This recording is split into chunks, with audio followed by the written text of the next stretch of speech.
here he is. Oh, ladies and gentlemen, Mr. Olympia is here. Please welcome to the show, Lee Haney. Hello. All right. Oh man, can't believe it. Thank you so much for being here. It's such an honor. You're a little in the dark there. I don't know if you can get some light. Yeah, let me see here. You. I'm dark, and then it's dark.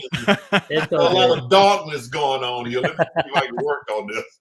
There you There go. you go. Perfect. Yeah. All right. Much better. Much better. Okay, there we go. How are you, sir? That's perfect. How are I you? am doing great. Glad I was finally able to get this thing to work right. Yeah. No, it's all good. We were just excited to have you. We were just talking about how George and I were like completely obsessed with like George had this tape on VHS that we used to watch. Like, It was the Lee Haney Championship workout, circa 89 or 90.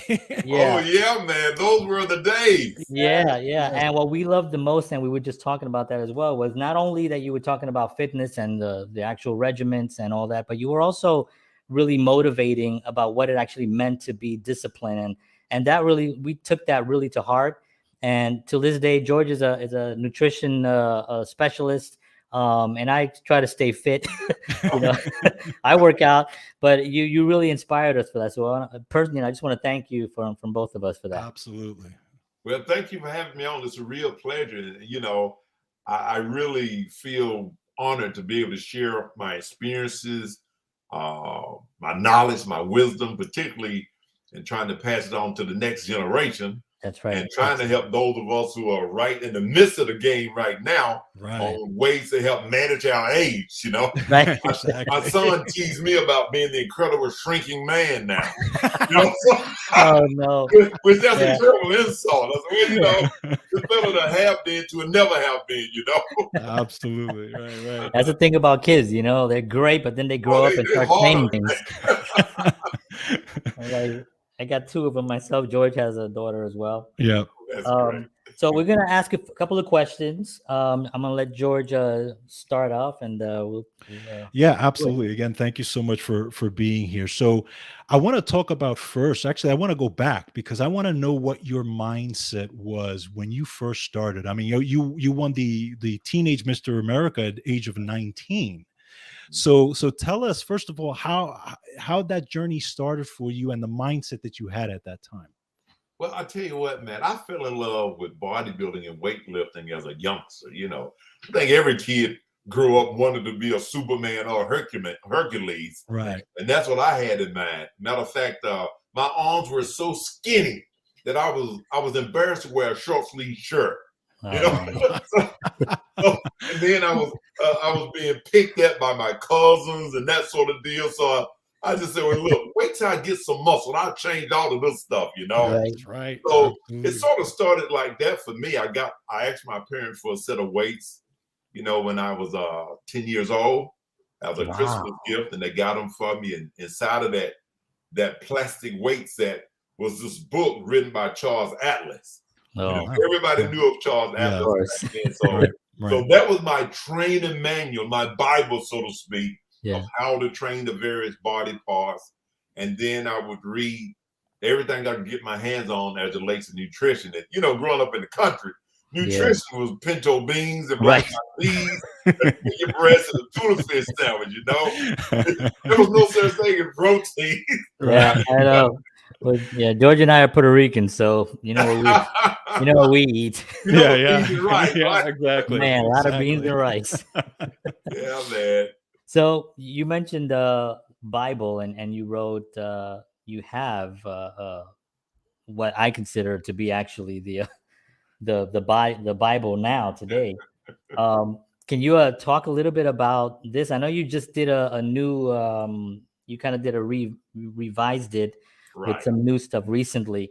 Talk a little bit about that. The stories in there are wonderful, and they're just, I've read a lot of it, and it's just really inspiring because you also were able, and I talked about this earlier, you were also able to accept help, and I think that that's such a difficult thing sometimes when you're when you're trying to learn something, you kind of think, I got it, but you're really accepting that help and accepting that offer of assistance was really a big thing. And you talked about that. Can you talk a little bit about that?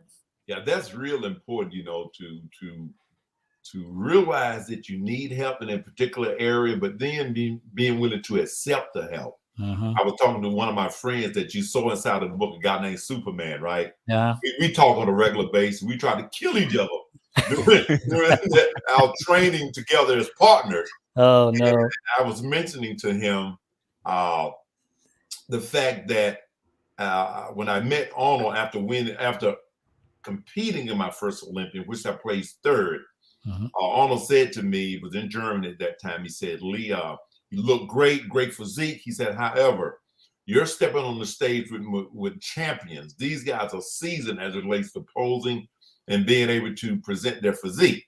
He said, now, you can't step on that stage with this amateur posing routine. You have to get better. You have to become more polished. He said, so when we get back to LA, I want you to come to my office and I'll introduce you to my posing coach. Wow. And, you know, the rest is history. When I got back to California, having, you know, left Germany, Arnold had his coach waiting for me there at his office. I met with her. She took me through several series of transitions and that sort of thing. And he said, Lee, you have to pose big because you're a big guy. And I really feel that what Arnold was also doing was not only giving me good instruction, but he was also testing me to see if I would, as a young athlete, be willing to accept instruction. Right. You know, that's a big caveat there when it comes to younger athletes. Will they ask you? You know, particularly when you're talking about bodybuilding, you know, you got egos, you got bills, and I'm striving to be what you are, but I don't need your help. Right. So that humility is real important in determining how far you go. Yeah. And that was just in bodybuilding. I also had people to help me. One gentleman, I think I mentioned in that particular book, I do know I had a book called Beyond the Pump. That's also online. You can get it online at leehaney.com, where I mentioned a guy named James Pee Wee Lambert. When I was trying to decide whether I wanted to play college football or pursue a career in bodybuilding, I met with Mr. Lambert, who was my principal, high school principal at one time and guidance counselor. Wow. And I came back after part of the summer practice playing football for Livingstone College. You know, just the season had started. So I returned back home and I said to him, I said, Mr. Lambert, sir, if there's an opportunity for me to move forward and continue to get my education and get more involved in bodybuilding and drop football, I would love to do that because that's where my heart is.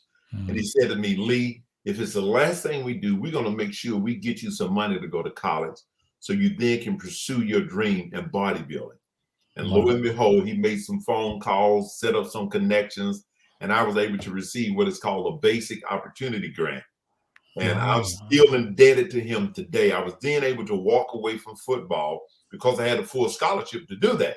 Yeah. I knew I had to get an education. My parents wasn't financially able to send me to school. Right. So that was my only other option. But Mr. Lambert was able to find ways to get what is called that basic education opportunity grant.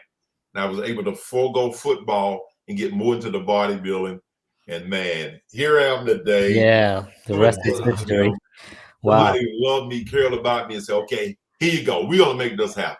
Yeah, I think also you have to have already, I've read a lot of articles about you, and everyone just says you're just a really nice guy.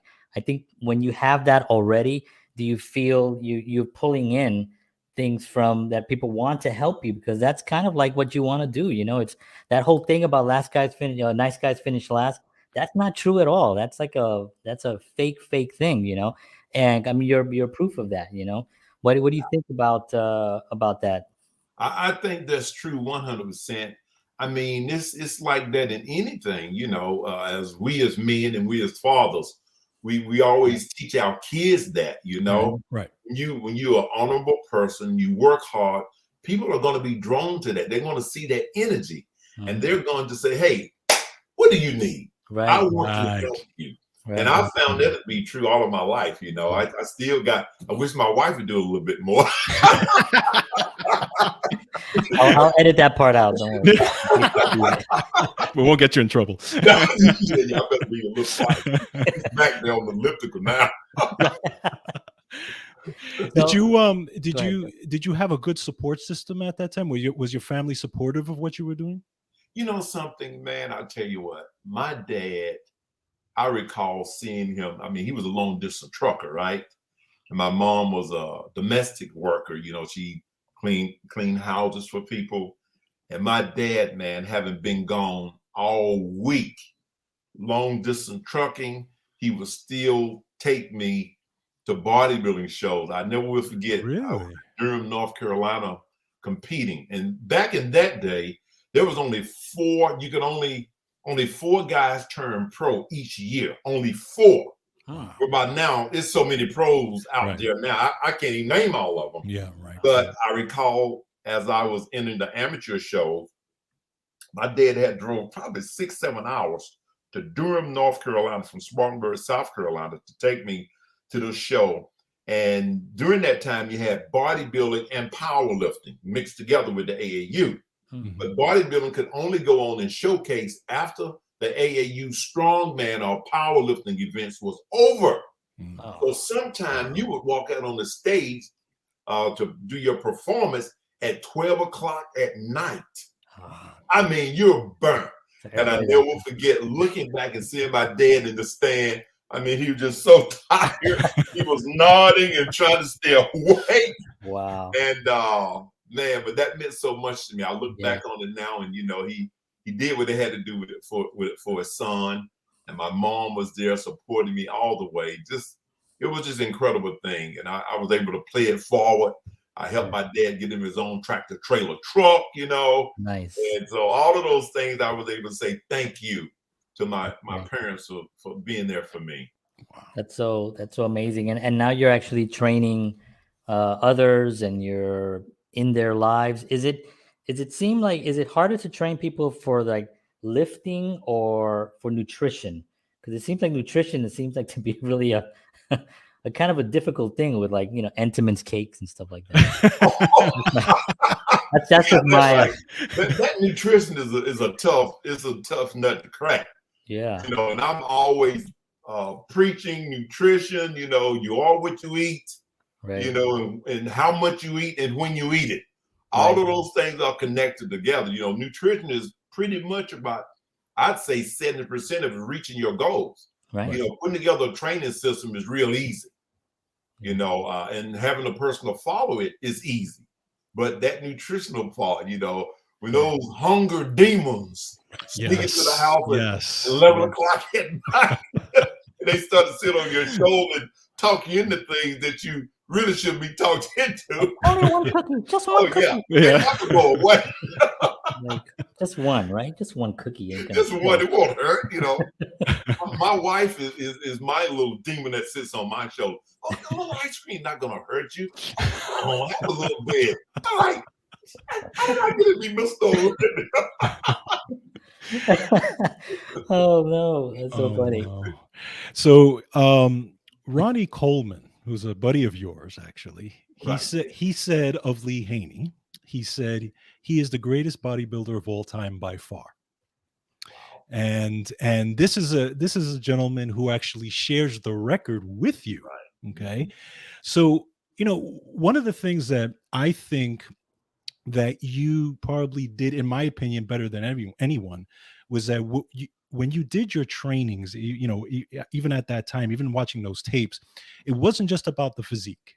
It wasn't just about the Mr. Olympias. It wasn't just about the workout. It was just a life philosophy. And you were great at saying, helping people with setting goals, achieving goals, and saying you guys could do whatever you want. It doesn't have to be Mr. Olympia. It could be whatever it is that you want to. So where did that mindset come from? Did you always have that mindset, or did that develop over time? Well, you know what, strange thing, you know, when you look at people that have achieved a certain level of success in any profession, the one thing they have in common is a mindset that allows them to push beyond barriers, allows them to feed or to be a wellspring of positivity. Mm-hmm. You know, we never get into the negativity of things. We never allow that. That mindset has never been a part of my psyche. It's always been, yes, I can. Yes, I will. I'll find a way. Okay, maybe it's not now, but guess what? I'll be patient, and eventually it will happen. Right. You know, so I really feel that is the biggest thing that pushes people that are that's over and beyond, that become successful. The mindsets is different. You know, one of the people that I love looking at, several of them, I like the mindset of Muhammad Ali. He would tell a guy, okay, you're going down in the 5th round. And guess what? The guy goes down in the 5th round. That's right. You know, he said in the minute, you know, you look at Arnold, you know, the charisma.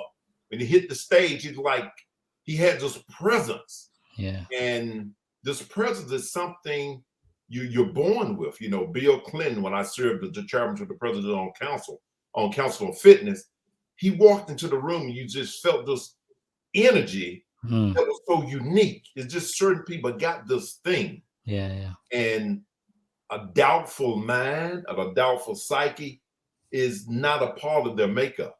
Yeah.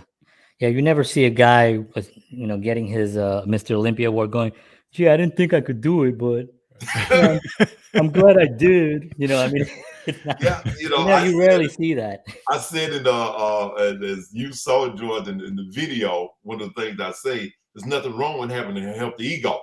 Right, exactly. That's why they're shepherds. I want to be the shepherd.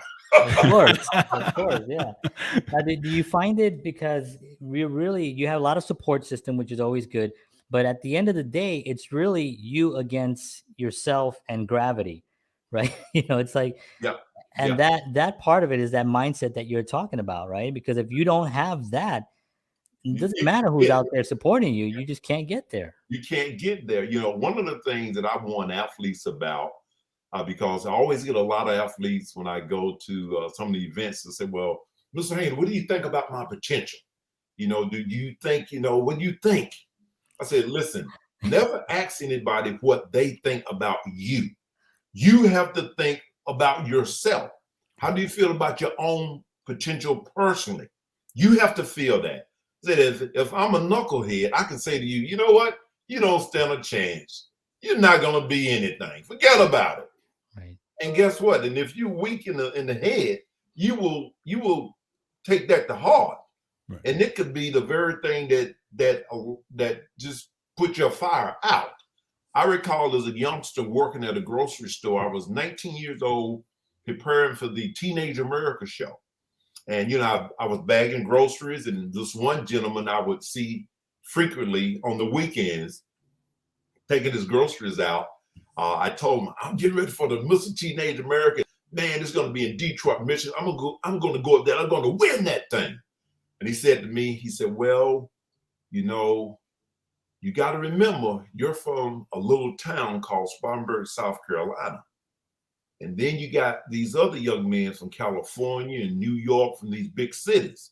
So I just want you to be mindful of that. I wouldn't want to see you get your feelings hurt. Yeah. Wow. Totally different than what I expected to hear. Right. But listen, when he said that to me, I thought he had lost his ever-loving mind.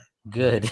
Because I remember my dad telling me, son, men put their pants on one leg at a time, no different than you do. And my mom would always say to me, son, you put the Lord first in your life, it'll take you around the world. Nobody's better than you. Whatever you do, you give your very best. I was raised up. Right, you had that. With that mindset, and people that love me and that I respected feeding me that constantly. And so when this gentleman said that, it just rolled right down my shoulder. It had no effect other than I thought he had lost his mind. Right. You know, but guess what? 3 weeks later, here I am. I brought this 4-foot tall Teenage America trophy to the store, set it in the window, and he saw it. There He you walked go. up and said, you know what? You That's great. believed in yourself. You believed in yourself. So it blew his mind. Good. I said, yes, sir, I did. It's an educating moment, even for him. That's it. You So learn you always. never ask anybody permission Right. concerning your greatness, or you're willing to be all that you can be or do all that you can do. It's nobody's permission. It's always you against you. I always tell the young competitors, look, you have to compete against yourself. Never put a picture up of somebody else and say, well, I got to be better than that person. No, you be better than the person that you're looking at in the mirror. Exactly. That's right. And gravity in New York is the same as gravity in North Carolina. What is There you what go. talking about? There you go. I remember going to California. I never headed to California. You know, country boy from Spartanburg, South Carolina, California. They said to me, you talk funny. You got a weird accent. I said, I don't have the accent. You don't have the accent. You don't know what the You're the one got the problem. Oh, wow. So looking at the Olympias, obviously, you know, you win all these Olympias, and towards the end of the run there, then you meet a gentleman named Dorian Yates, right? And now he's huge, right? And mass becomes this big thing now in bodybuilding. And I guess they changed the criteria from that point, right, to a more massive look. How, you know, first of all, do you think that if that wouldn't have happened, do you think you could have won another one? I really believe I had, because when I looked at Dorian's physique, one thing that he didn't have the finish and the polish to his physique. Right. The muscle maturity comes over time. Some people get it faster than others. You know, for instance, when Albert was 56 when he played second to me at the Mr. Olympia in Belgium.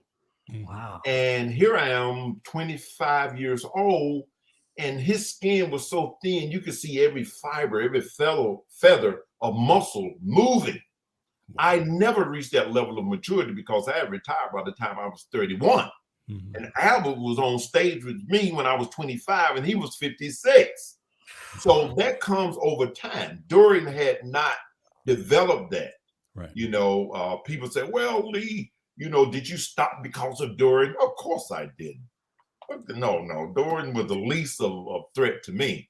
Right. Because what bodybuilding was saying that it wanted to be at that particular point in time, it wanted to look like Arnold. It wanted to look like Robbie Robertson. It wanted to look like Frank Zane. Right. And I knew if I could develop a physique that could look like a combination of the three, along with the presentation, who's going to beat that? And for 8 years in a row, nobody beat it.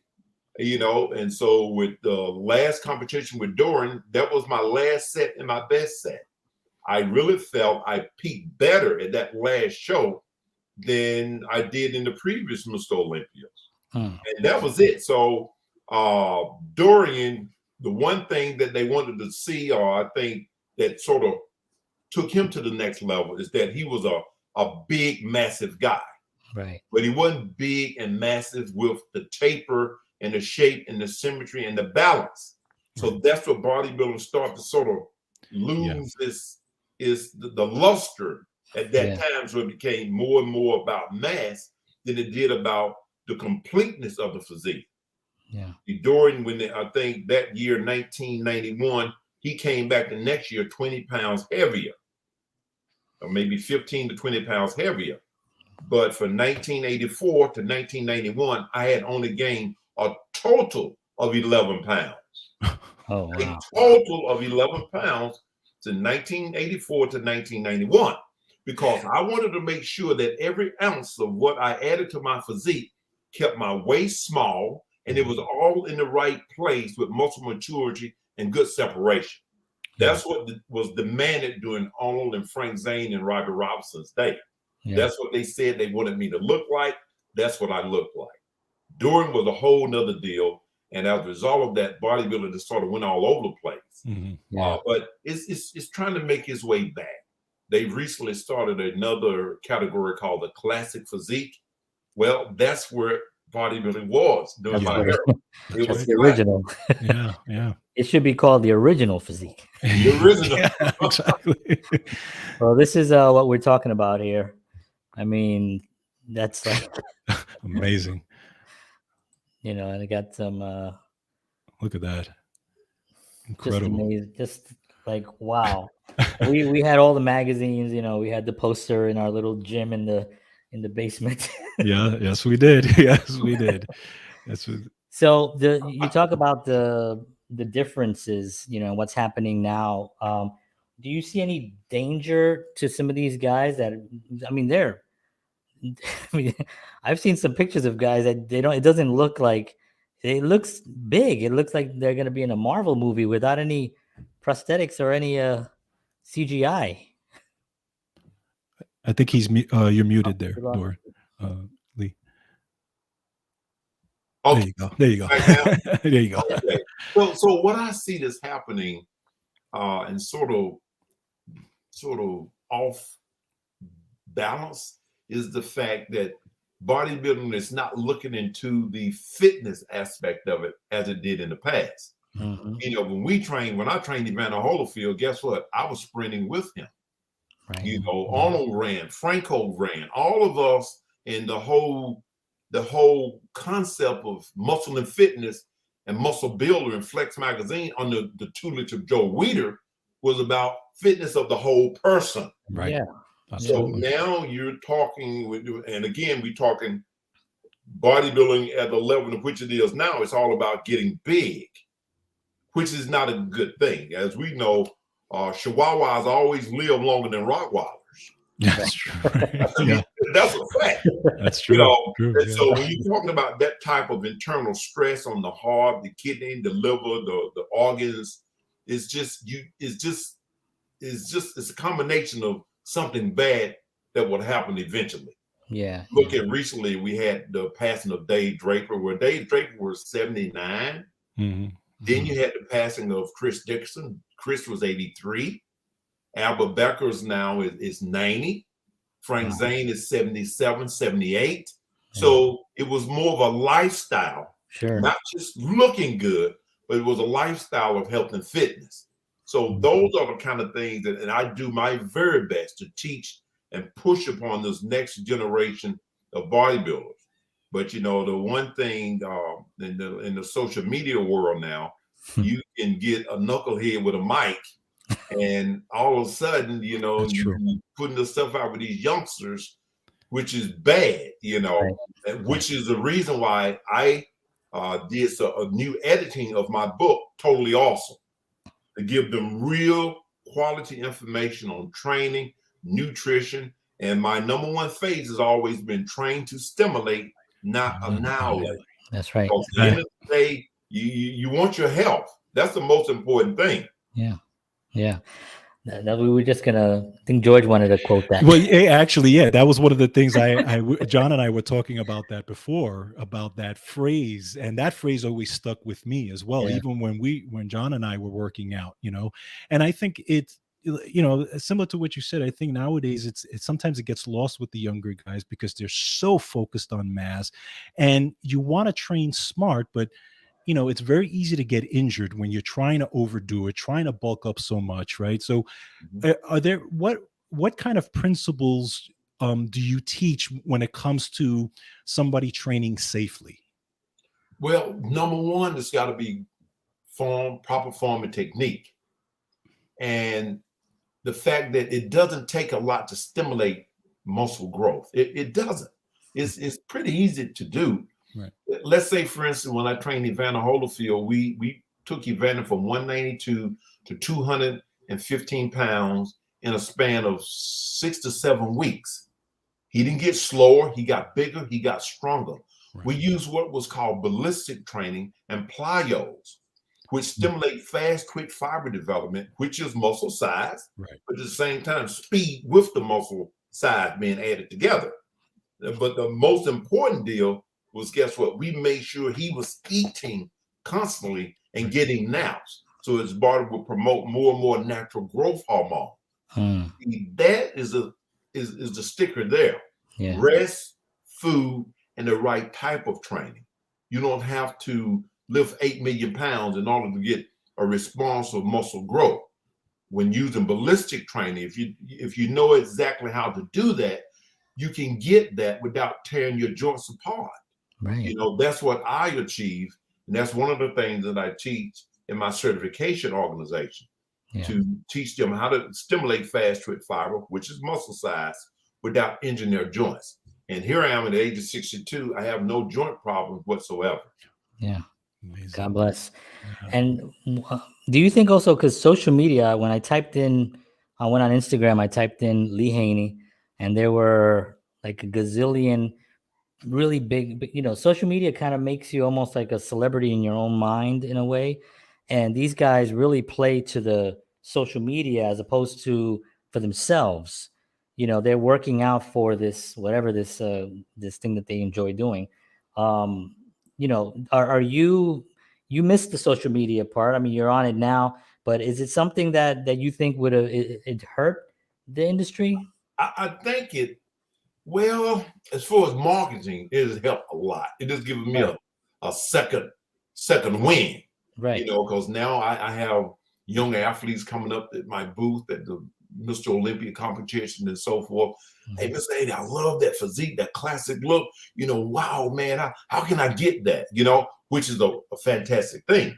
Right. But then it also opened the door to a bunch of knuckleheads out there that's cussing and spearing all in there. And kids are, man, he cursed. That's got to be a great workout. He's got to know it, because he said a few foul words. All of a sudden, he know what he's talking about. So in that respect, a little bit negative.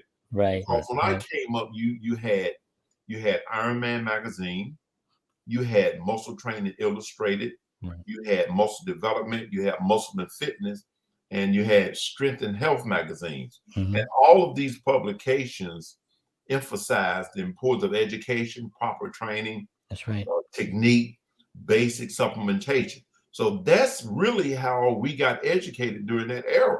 Yeah. I mean, yeah, and I remember those magazines. I think Flex was one of them. I don't know if Flex came later, where it maybe started the that phase of the larger. Yeah, it came later. Flex came later, right? Yeah, yeah. I have a question here. Somebody asked a question. Matt Briggs is asking, will Classic take over open bodybuilding? You know, that's a good question, Matt. And one of the things I want to see guys in classic, it is classic bodybuilding. That's what it is. They just call it classic physique. Right. I want to see the guys in that category receive more of the cash prizes as far as money is concerned, because they should be rewarded for keeping bodybuilding beautiful. And the artistry of the posing routines is totally different. I really enjoy classic bodybuilding. It is a beautiful thing to see. Yeah. I think as far as the general population is, it is already taken over. I think, Matt, you prefer that more so than you would a bobblehead standing on stage. You know, I call it like I see it. You know, well, maybe we could have just stuff everywhere. Yeah. You know, the symmetry, the balance, the beauty of it. Listen, when I saw Arnold for the first time, I was at the first Mr. Olympia show in Columbus, Ohio, and I saw him. You know, he was wearing this long sleeve shirt. You know, I mean, he looked cool. The shirt fit well. It tapered on him. He looked like an athletic guy coming down the aisle. You know, he looked awesome. That's what people like. That's what allowed them to want to fall in love with bodybuilding. Right. Everybody lifts weights now. Doctors, lawyers, judges, everybody lifts weights because of what they saw in bodybuilding. Yeah. But nobody wants to look like, even the younger bodybuilders, they don't want to look like what they're seeing now on the stage, because it's just so far out there. But the cool thing about it, there's so many categories now. For men's, you have the physique division. There's the guys that have the beach look, the longer shorts. Now you got classic physique, which is where we are now, as far as the guys that are really making a huge headway in the sport. Then you have the bodybuilding. Now, I'll say this. One of the best physiques out there now, which is a touch of classic and a touch of bodybuilding, sort of a combo, is Brandon Curry. Okay, yeah. Brandon won the Mr. Olympia a while back. Right. And so, but he still, he plays second this year. I think just a little bit more polishing, he will recapture the Mr. Olympia title. And it'll put bodybuilding back to where it needs to be. And, Sean Roden, we lost Sean last year. Sean was beautiful. Yeah. He was a breath of fresh air, putting bodybuilding back to what it needs to look like. Yeah. Symmetry, balance, all of those things is what we look. Now you have big Ramy. Ramy is an incredible athlete. He is huge. Huge, yeah, he's a freak. What I see in Ramy, his thighs has overpowered his calves. Right. In my day, you couldn't look like that and win a Mr. Olympia. I think for the quest for too much mass and too much, the outcry for too much all for mass is allowed him to sort of slip through. Yeah. Not taking anything away from him. He's an incredible athlete. Yeah. I thought he fell short this year at the Mr. Olympia. But when you're Mr. Olympia, you got to knock him out cold in order to upseat him. And Brandon didn't quite do that. Shape-wise, he's the best up there. Yeah. But we need just a little bit more muscle separation. And once he have that, he'll rule and reign. They need to bring back Mr. Olympia, right, to what it was, and then create Mr. Bobblehead. And then, then a toy, everyone's happy. I'm going to take a couple more questions here. Matt had another question, which I'm going to give him he had a good question there. So Matt says, what are your thoughts on intermittent fasting, keto, vegan, extra versus traditional bodybuilding, eating every 2 to 3 hours, etc.? Well, that's a lot. Fasting, that's a lot. Fasting, I think we call it sort of cardio fasting, which weight training is a form of cardio. If your goal is, okay, I want to drop some body fat, then guess what? You grab your workout in the morning, or you do elliptical, tread, whatever in the morning, and then you have a meal later. So thereby your body's feeding on the stored fuel from the night before. Right.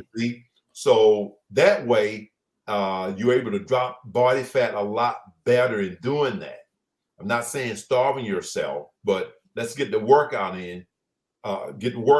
Then we have a light meal. And when it comes to that particular meal, it needs to be more in the line of a protein low carb. Let's say if you're going to do a sweet potato and maybe 5 egg whites and maybe 2 whole eggs. There you go. So you got your fiber and you got your protein there. You got the beta carotene for cellular health, all of that, plenty of good water. And then you have your other meals. And I feel you really should cater your meals surrounding your level of activity. Everything's connected to everything. You shouldn't take in more than you're willing to burn off, particularly if your goal is, okay, I want to get in good shape and drop body fat. If your goal is, listen, I need to add more size, and guess what? You want to take in more than you're burning off. Right. Okay. Right. So I explained it in my book, TotaLee Awesome. Yeah. So and you can get that on Amazon right now. Yeah, Amazon, or you can go to LeeHaney.com. I'll sign it there and get it back to you. Yeah. Oh, wow. Fantastic. Awesome. That's awesome. So keto is really, you got to be careful with keto. It's I agree. This diet. Right. They telling people, young lady I was talking to the other day, she said, well, I'm doing the Atkins. I said, okay, now, let me ask you, are they telling you can eat cheese and steak? Yes. I said, you cannot eat cheese and steak. Take the cholesterol out of the ceiling. Right. You don't do that. Right. I said, a lot of what you see, they stole from bodybuilding and trying to use it on the general population when they really don't know how to use it. Right. If you want to go with keto, you should go by way of chicken or fish or a ground turkey. And you use your fiber, your green beans, so forth, and you still have to have a small amount of carbohydrates, because carbohydrates drive the energy in the body. Mhm. Could be a bit of sweet potato, could be a pear, could be an apple. You know, you don't want to overdo carbohydrates because it's an energy food. You know, if you're not putting out a lot physically, you shouldn't be taking in a lot in the way of carbohydrates. And you got to make sure your proteins are clean, low in fat. Then you got to keep the fiber high, drinking plenty of water. Then the weight to steadily come off. But a keto or Atkins, no. Let's go with a protein and a low carb diet. Low carb, when I say low carb, you should never go, it should stay rough around 50 grams of carb. Don't go below 50 grams of carb a day. Now, I'm saying that's pretty much for the average female. The male, rough around 100 grams of carb a day. Because in this era, we, as the typewriter, we're on the telephone, we're driving the car. Right. We're not now UPS worker, that's a whole nother deal. Right. All the young ladies getting up and down in the car. Right. They gotta have some carbs to fuel their body for the activity level. Right. Yeah. So that changes, and I talk about that in the book. That's why it's important for each individual person to get a plan and to be checked out, because you can't just buy a book and be like, I'm going to do what this book says. But that book may be for, you know, you may be able to use the book, but it's got to apply to where you are and what your activity is, how you live your life and all that stuff. You'll make a great trainer, John. Maybe I could be. I think I have a chance at Mr. Bobblehead. I tell you that much. Hey, Lee, I wanted to ask you. What I thought was kind of an inspiring story. What do you think of Kevin Levrone when he came back in his 50s and competed? Oh man, Kevin, that was off the chain, man. Right, great. Yeah, amazing. Man, he totally blew me away with his condition and everything, because the deal is he knew the way back. Yeah, right. So you be there, you know the way back. Yeah. And I thought he did an incredible job. His placing, it's amazing when you look at the new group of athletes coming up. It's really their time. Yeah. Right. You know, it's their time. They say, okay, this era has ended. Now this new era begins. But that wasn't Kevin's only reason for competing, to try to knock out the young guys. It was just to satisfy a desire that he had. Yeah. And the other thing too is marketing. You know, Kevin is incredible when it comes to marketing. He has his own product line, all the different things that he's doing. And guess what? Whenever you do that draws a lot of attention. Oh yeah. You know, so that's the name of the game, because at the end of the day, you can't eat trophies. I don't care how many you got. Right. You know, you have to economize this hard work and sacrifice. Right. You gotta make some moolah with this, you know. Right. And it's an inspiring story. And I think that also, when people are inspired, they're also more likely to buy from someone that inspired them. That's right. You know, so that's a cool, awesome. George. Yeah. So another thing I wanted to ask you, just on the nutrition side, because I know you talked a lot about the carbohydrates. A lot of the younger guys now are using these powders and these whey powders. Even John and I back in the day used some of these powders. Do you prefer the protein to be the actual food, or what do you think about the powders? I used to mix mine with Nestle's Quick, but I thought it would it would be a good balance. Oh yeah. You know, one thing about it, when you're younger, okay, that's cool, because you got all this activity going on. Right, exactly. The growth hormone levels out of the roof, your T levels is out of the roof. You know, you're gonna burn whatever you put in your body. Even That's true. That's true. A bucket of donuts a day, you're gonna burn it off. You know, but as far as powders are concerned, I use them sparingly. I would have a protein shake once in a blue moon. Okay. I relied heavily on food. Right. You know, chicken, fish, eggs. Those are my favorite. I never got into doing red meats, because it take over 48 hours for red meat to digest. Yeah, right. Exactly. So I was always careful about that.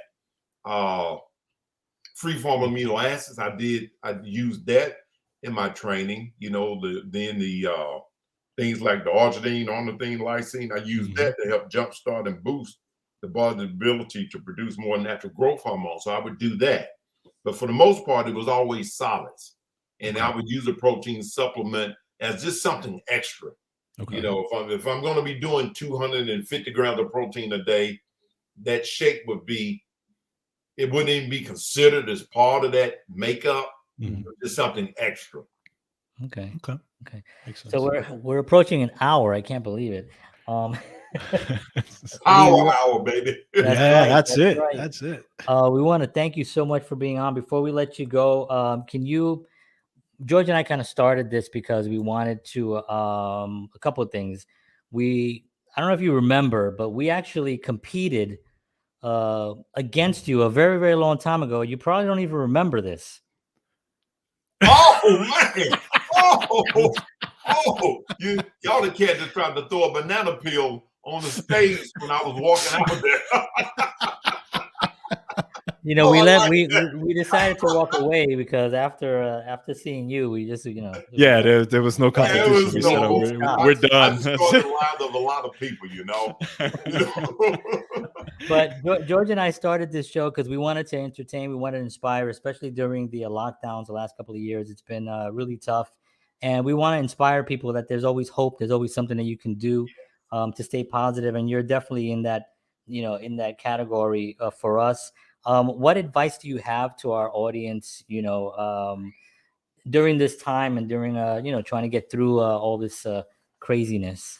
Well, you know what? The most important thing is, man, listen, I start my day like this. I get on my knees and I pray and I ask God for wisdom for the day. And I ask him to guard over my mind and my heart and to put me in a place whereby I can have a positive impact on the lives of people. I was with my wife earlier today. I got this a message, and this young man said, "Mr. Haney, I want to thank you for you know, talking to me some months ago. I was feeling down in the dumps, and you said some words to me. You talked about your relationship with God and how it helped you over the years. So I just want to say thank you." I don't remember the conversation, but yeah, to know that you're having a positive impact on somebody's life is everything. And, you know, so I always tell people to, you know, be in a place of positivity. You know, if you're facing any type of challenge, it's not going to last always. You know, it's just an opportunity to get better, you know, keep your head up, things change, you know, particularly if you understand and know that you're a son and a daughter of the Most High God. He's going to always be with you. He'll never forsake or leave you. So if you stand on that, you got it. You know, you can always bounce back and get to the next level. Absolutely. Definitely. And you certainly inspired John and myself as well. So thank you. Absolutely. Well, thanks for having me on. And for those trying to get the book, they can go to my website at leehaney.com. I also have a membership where you can join the IAFS membership, become a member, and get videos of all of the different training, form, technique, a digital book of TotaLee Awesome, of Fitted in the Age, you know, everything you want to know. Philosophy is there. It's there. You just go to the site, get it, you know, for just $150. You can get all of that. So that's my commercial. Yeah, no, that's awesome. And that's all on your website, leehaney.com. Right. So we're gonna, anybody who's watching this, you can just go right down to the description below. The link will be right there. Get that, get the book, get something, and get the knowledge of Lee Haney, because it's really inspiring and it's really been a pleasure to have you on. Thank you so much. Thanks, John and George. I appreciate you, and thanks for what you do. Thank you. Hang on one second. Don't hang up just yet. We're gonna be right back. We'll be right back. But thank you. All right. Hang on. Wow. Wow. Yes. Amazing. It's like a dream come true. Yes. One of my heroes. I'm so happy I got to talk to him. All right, folks. We want to thank you all for joining us. We'll see you again next week. We have I think Kenny Aronoff, the drummer, is going to be on. And but man, what a show. Thank you so much for joining us. We'll see you next week. And as always, peace.